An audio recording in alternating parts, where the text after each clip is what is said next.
Hi, my name is Fronzie Charles, Principal Instructor of Socaskip. Today we're going to give you a short demo of how to skip and how to hold your rope, the length of the rope, and how to jump.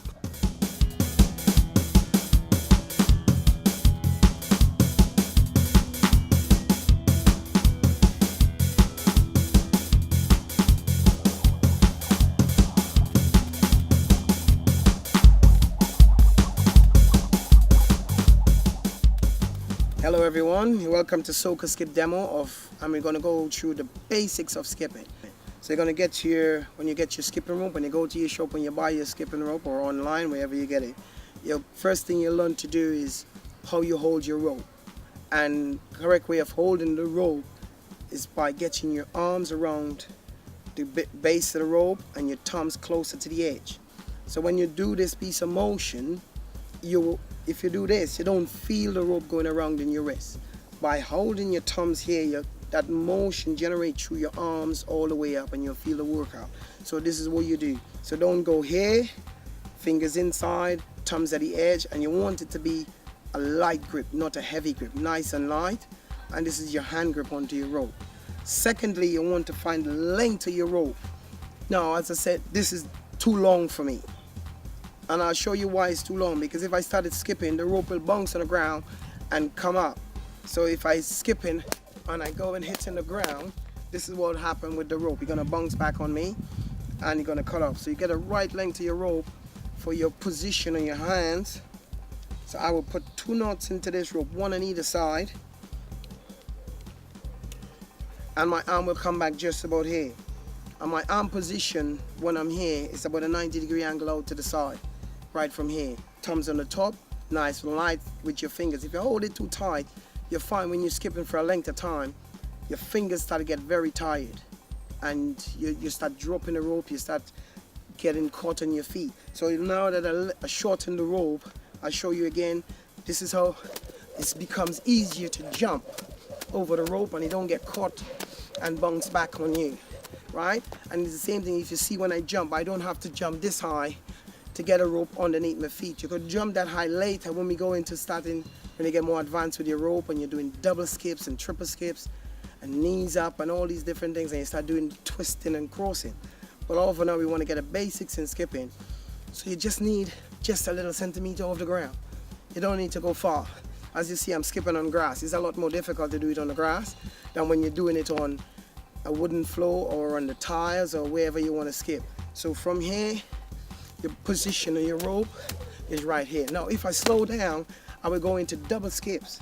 Double skips is some people could start off with double skips. Some people might be able to go straight into singles as a first time, right? But most people might go double skips where the rope goes slower and you go double jumps.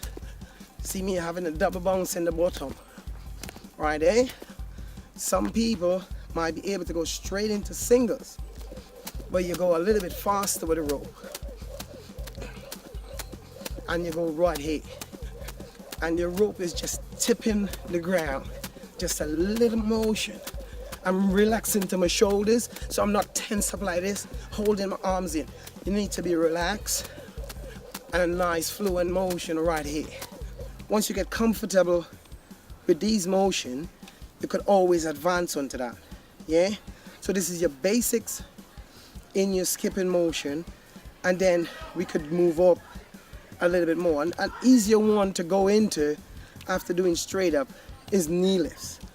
So if you go from there, when you're going straight up, you could go into knee lifts, bringing your knees up. So this is an easier one when you're going. So you're not going, and don't go, some people might go like this to start off with, and some people might just get it right away.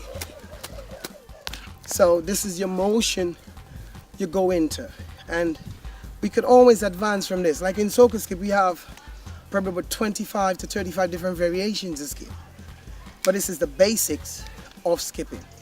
So skipping is this piece of instrument. You could always take this anywhere with you. Holidays, you wrap it up, stick it in the corner of your bag, and you take it. So it's a nice way to keep training anywhere you go. And you go straight in from there, nice and easy. So I only been showing you about 30 seconds of skipping, and my heart rate is already going already. Yeah, so we could go into, and this is just the basics. So imagine if you get into the advance of skipping, you don't need anything else. Yeah, so this is just the basics of skipping, and you go into there. And I'll show you one more from here. So if you go from knee lifts and we go down, we go into side motion right there. And don't try to go and lean in your body all the way over. It's just relaxed motion. Everything you do is relax. Don't tense up and don't fight the rope. Let it come to you and be relaxed with it, right? So this is where we go through your basics.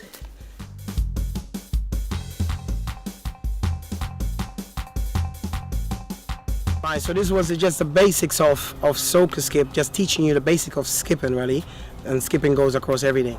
So if you want to know more about Socaskip and the program and what we do in Socaskip, you could come along to Nether Hall where we teach on Wednesdays and Thursday nights. Class run from 7:30 to 8:30, and you'll be there twice a week.